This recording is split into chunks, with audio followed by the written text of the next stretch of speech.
Today we are going to talk about covalent bonds. No, we're not going to talk about COVID. We're going to talk about covalent bonds. What kind of bond have we learned about already? Ionic bond. What is an ionic bond? What is an ionic bond? A group of ions that are really bond together that carries. Sorry, say that again?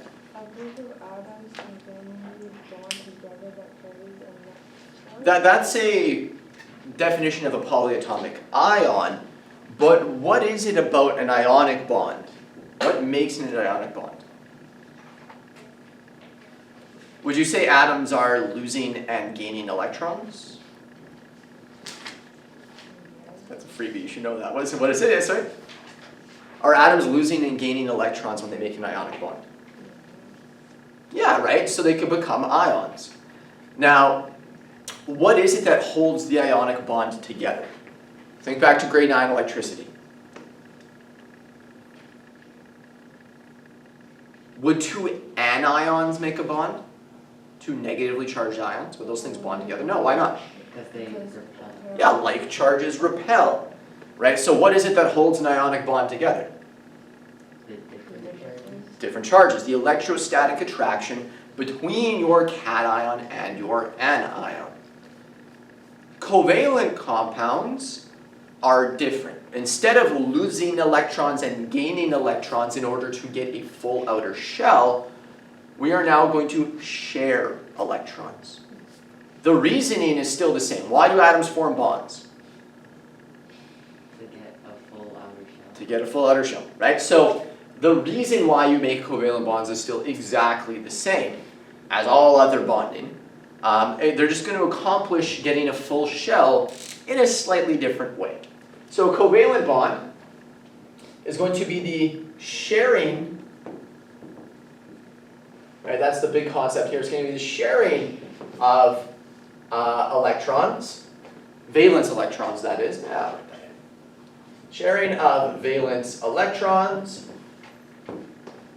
in order to get a full outer shell. So again, the reasoning still exactly the same. Right? Still want to be stable. They still want to look like their nearest noble gas. Now, something that's a little different here is that this is going to be between non-metals. So unlike ionic bonding, right, if we look at a binary ionic compound, what type of elements are we talking about? Binary ionic compound. What kind of elements are bonding together? A metal and a gas. Well, metal and a non-metal, not always gas, right? Sulfur is not a gas, phosphorus is not a gas, but a metal and a non-metal. Here, covalent bonds will be between two non-metals. So let's explore this.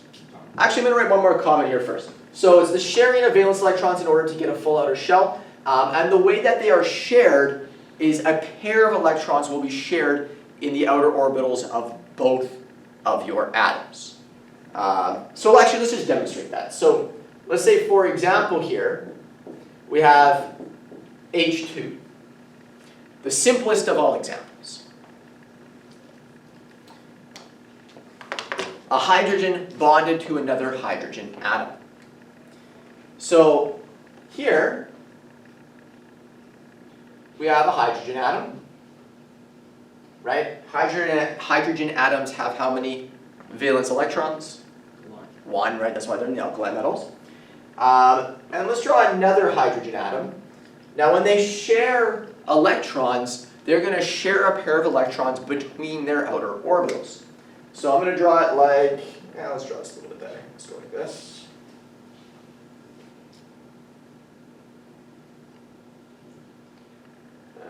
So you can see that their orbitals overlap with one another. Would you say now that both of these atoms have a full outer shell? What do you think? Yeah. They do, right? Because in the first period, a full outer shell is 2 electrons. So they are sharing that pair of electrons, thus both of them getting a full outer shell. So when you share one pair of electrons, we call this a single bond. So here, this is the sharing of a pair of electrons, and this is termed a single bond.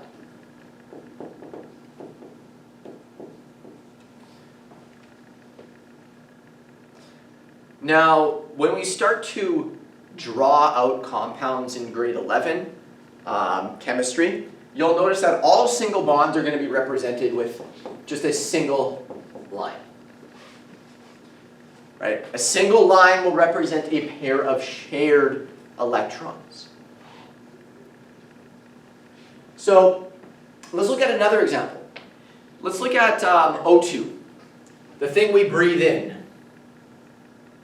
How many valence electrons does oxygen have?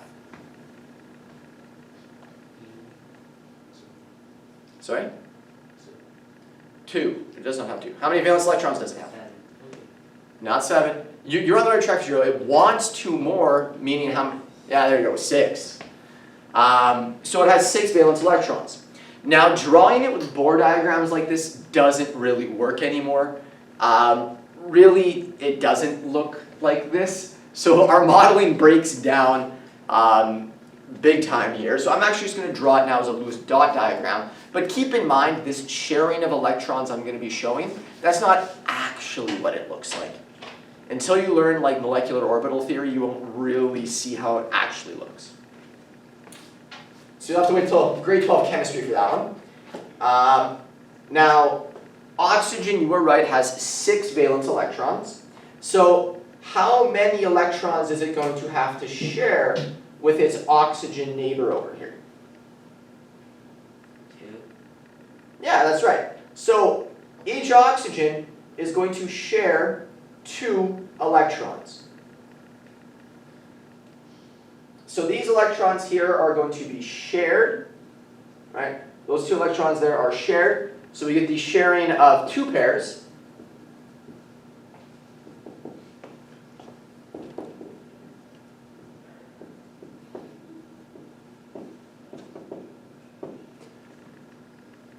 Sharing of 2 pairs of electrons.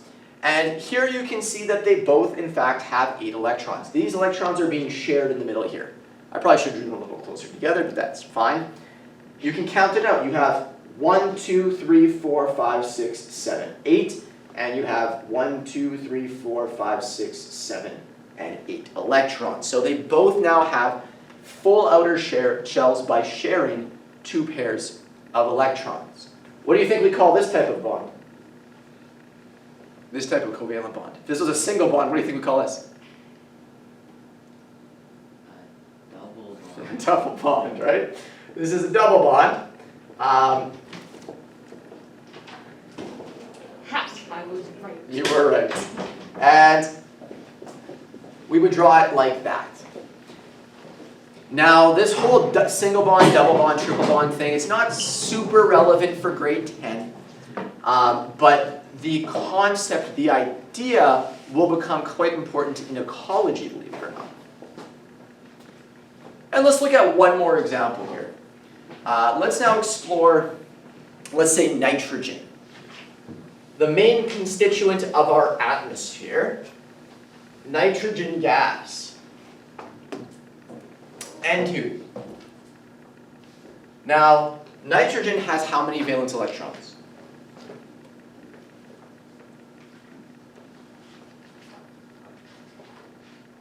Yeah. 5. Yeah, it has 5. Yeah, right, it has 5. So, nitrogen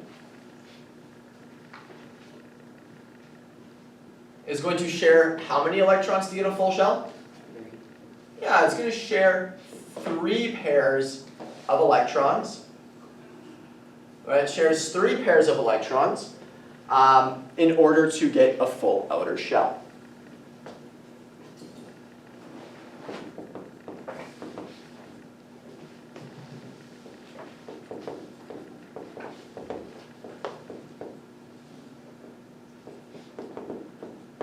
share 3 pairs of electrons, and again, we're going to call this here a triple bond.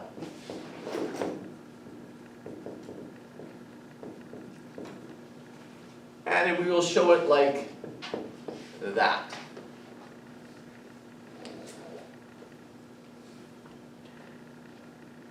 So just brief recap, covalent bonding is the sharing of your outer electrons to get a full shell.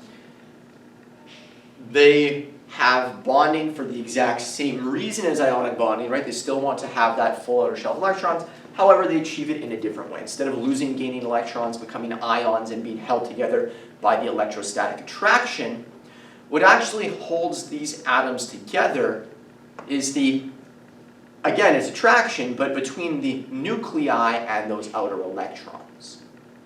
So that is what holds these atoms together, actually. I forgot to make that little note. So a covalent bond is held together by the mutual attraction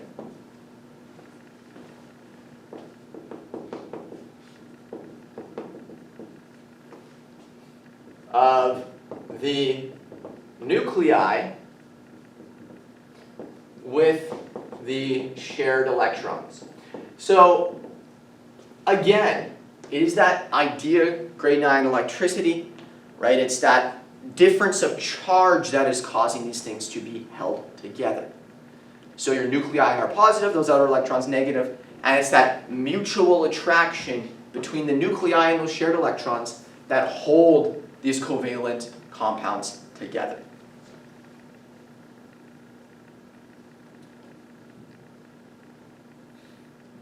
Okay.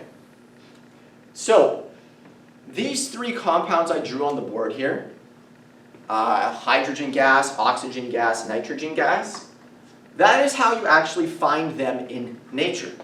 They exist as H2, N2, and O2. What did we learn about oxygen? Would you say oxygen is fairly reactive?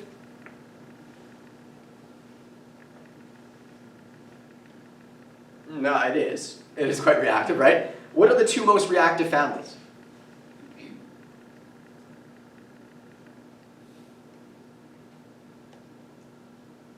The ones that have the least number of steps to get to the nearest noble gas. Right? So what are the 2 most reactive families? Alkali earth metal. Not the alkaline earth metals. That's the second most reactive family, one of the 2. Which ones have, what's that? The halogens. Yeah, the halogens and your alkali metals are the most reactive, followed by your chalcogens and the alkaline earth metals. So oxygen is quite reactive. Now, as a result, oxygen is so reactive it'll actually bond with another of the same atom, with another oxygen. In fact, there are several elements that do that. Now, this is going to be really important as we move into chemical equations, right? When we start writing down chemical equations, we start coming up with those recipes of chemistry. We have to pay attention to something called diatomic molecules. So, diatomic molecules. What do you think that word means, diatomic?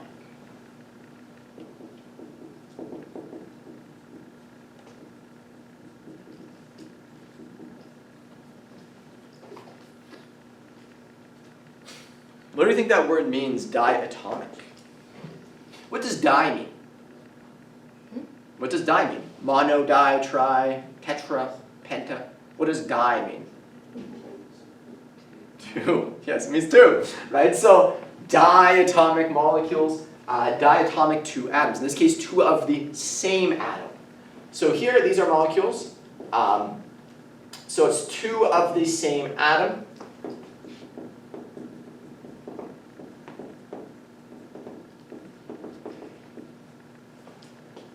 Covalently bonded together.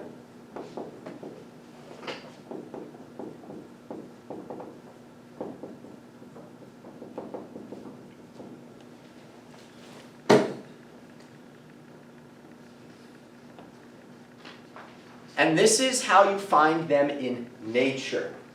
So they are typically unstable elements, ones that you would not find in nature by themselves. Or on the flip side, they form such stable bonds like nitrogen here that nitrogen's always found as N2 pretty much. So two of the same atom covalently bonded together, and this is how you find them in nature, right? This is typically how you find them in nature.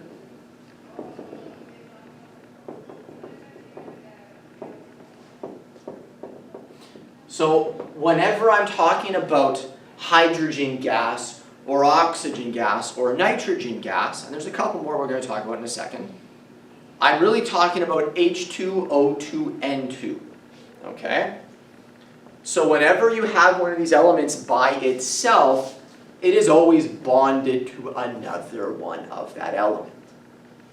So what are your diatomic molecules? Which atoms do this? Which ones in nature are found paired to themselves? Now, the answer to that is, you know what, we're going to keep the tradition alive. We're going to draw a clown.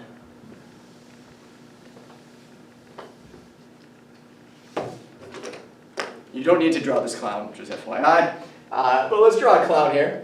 My amazing drawing skills.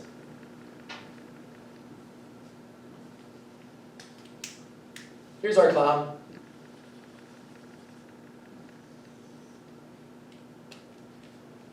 And let's give our clown blue hair. Heck yeah.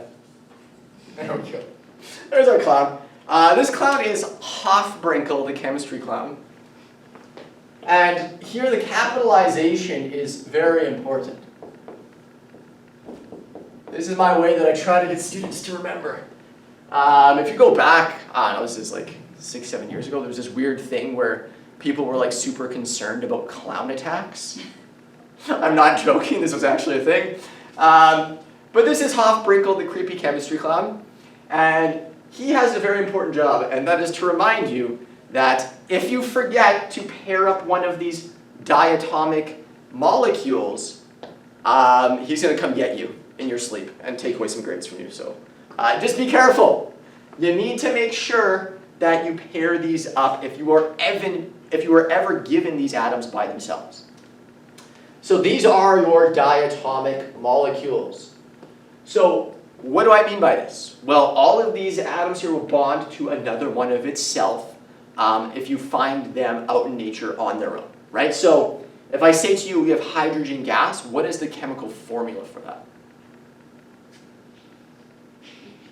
H2. What if I said we had oxygen gas? What is it? O2. What about fluorine gas?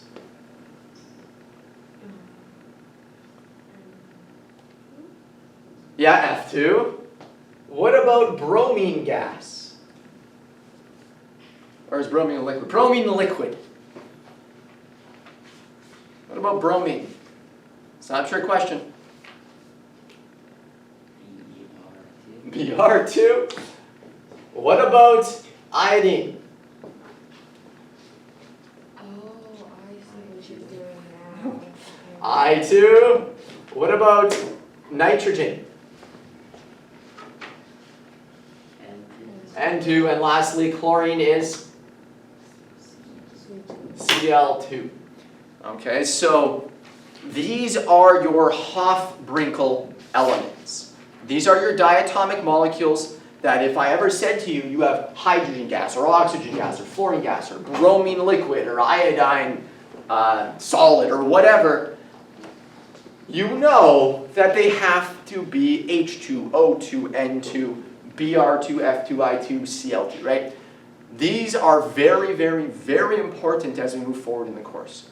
Because you're going to be seeing these diatomic molecules quite a bit in chemical equations in your recipes.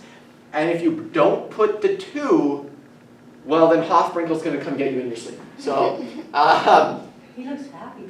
he does look happy. Let's change that. Let's make him stern. Stern clown.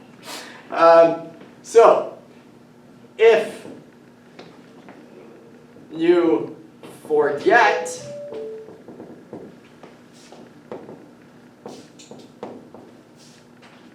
okay, I guess there's no announcement. If you forget to pair up a diatomic molecule, one of your Hofbrinkel elements,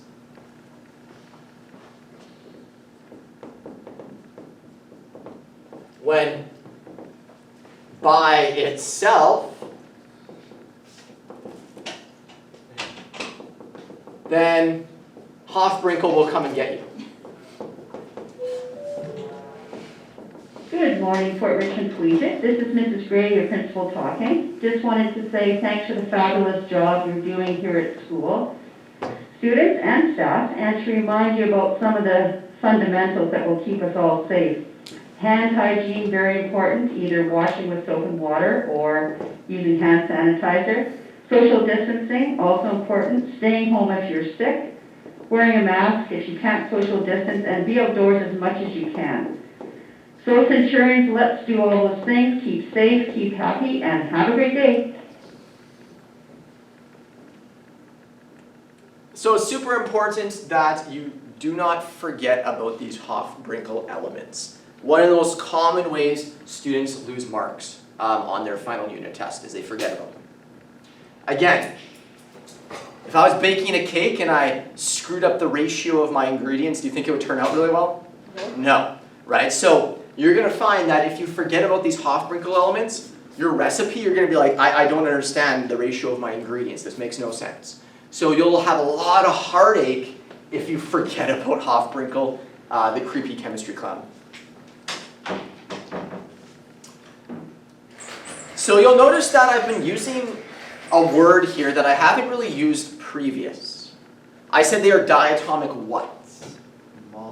Molecules. That's a word that was probably blanketed in grade 9 for all compounds, but what did we learn in ionic bonding? What do we call the smallest unit of an ionic compound?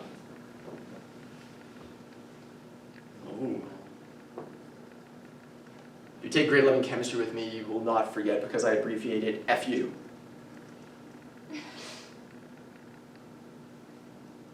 Alright, well then we'll write this down very quickly. What is the smallest unit here? So the smallest unit of an element, what is the smallest unit of an element? So if I had a giant block of gold and I kept chopping it up, what is the smallest unit? Not a molecule. I could keep chopping it up until I hit the smallest thing. What is the smallest thing? If I had a giant block of gold. I have a pure block of gold. That'd be pretty sweet, by the way. And I keep chopping it up. What would be the smallest unit? I could not chop it up any smaller than that because it would no longer be matter. Oh, come on, you guys know this. It starts with an A, ends with a Tom. Atom, right? The smallest unit of an element is an atom. Now, the smallest unit of an ionic compound, anyone figure that out yet? What I was referring to when I said FU? I wasn't telling you off. It is a what?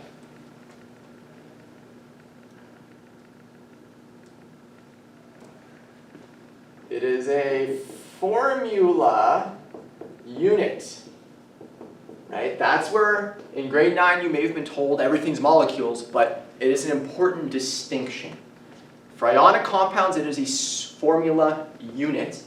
And for covalent compounds, I probably should use the same terminology. Covalent compounds, it is a what? We talked about it today, just 10 seconds ago, really. What is the smallest unit of a covalent compound? It's a molecule. So when we're talking about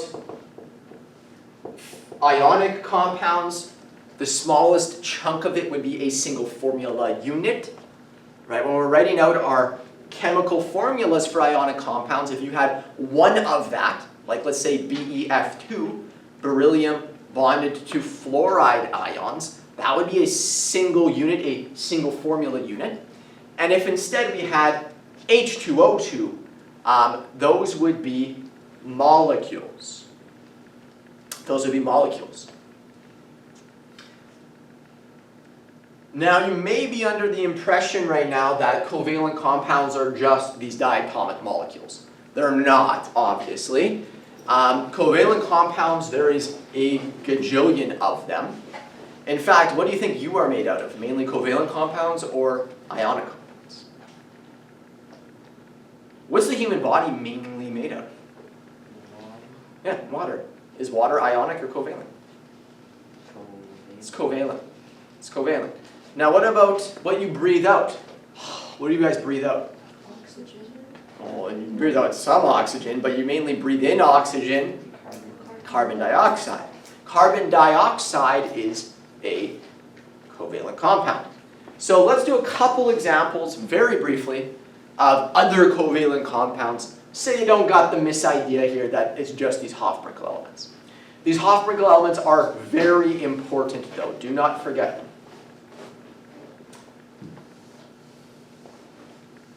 So let's say water as another example.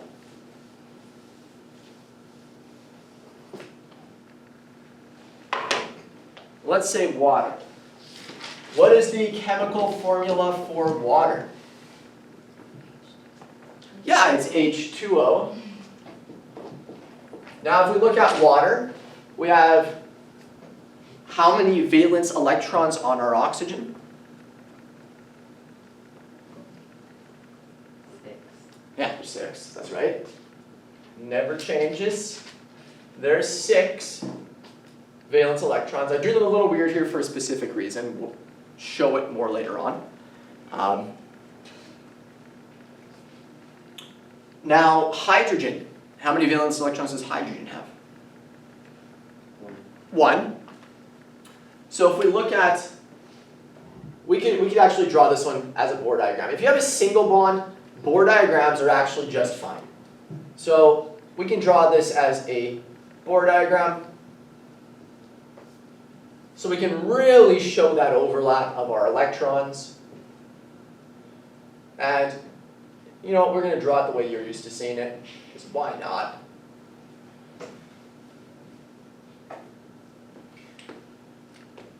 And our oxygens has 6, and our hydrogen has 1 valence electron. So there's going to be an overlap of our valence orbitals, right? A sharing of those valence electrons, and that sharing of our valence electrons will give our atoms a full outer shell. So if we look now, does our hydrogens and our oxygens here, are they happy and do they have a full outer shell of electrons? What do you think? Yes. I'm sorry, my drawing ability is horrible today. My circles are not looking very good. Yes, they are, right? They are both happy. There's 2 single bonds here to your oxygen atom, right? 2 hydrogens are bonded via a pair of single electrons. What about carbon dioxide?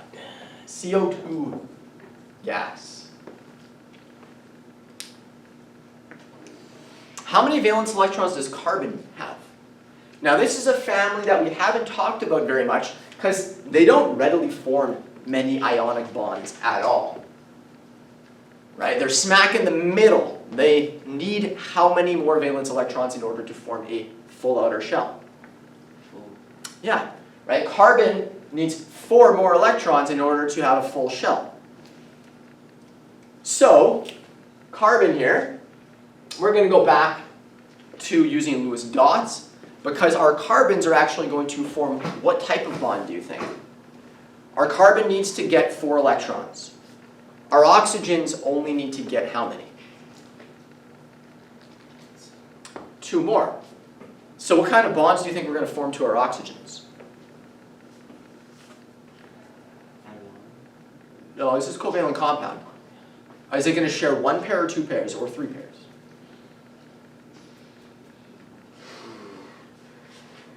It's going to share 2 pairs, that's right. So if we look, I can show here carbon has 4 valence. I'm going to draw it a little funky here so we can really illustrate the sharing. And our oxygens have 6 valence.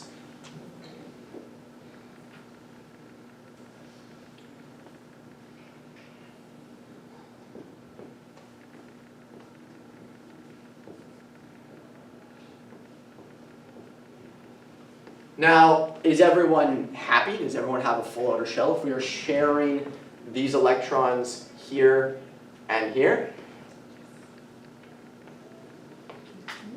Yeah, right? Everyone's nice and happy.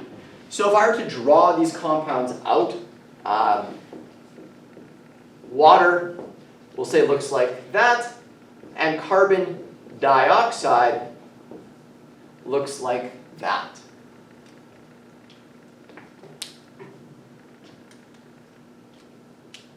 Okay, so there's a double bond between your carbons and your oxygens, and a single bond between your oxygen and your hydrogens here.